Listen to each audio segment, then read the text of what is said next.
आपण नाही बैलगाडा शर्यत कुठे पाहिली सांगतो तुम्हाला पुढे. आज आपण बैलगाडा शर्यत पाहायला चाललो होतो पुसेगाव. मग आपल्या आईने करून घेतली गाडीची पूजा करून घेतली, गाडी निघली डायरेक्ट रस्त्यानं. पण काय गाडीत आपल्यालाच चालवून येते हो, कारण की गाडीचे ड्रायव्हर होते आपणच. मग काय यांचा चालवून गेला हो मागे एन्जॉय. मग काय रातचे वाजले होते 2. मग आपण चहाची हॉटेल पाहून गाडी थांबवली.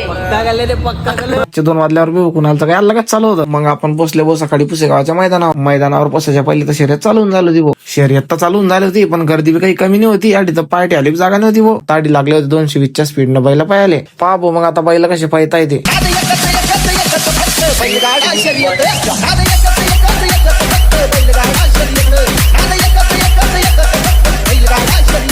शर्यत पाहून आपण निघालो होतो डायरेक्ट जपेले, कारण की आपली होईल नव्हती रातभर. ब्लॉग आवडला असेल तर लाईक फॉलो कमेंट नक्कीच करावं. आपण असेच तुमच्यासाठी नवीन ब्लॉग आणत राहू. बसा दाव मग रातचा आपल्या पोरांचा एन्जॉय.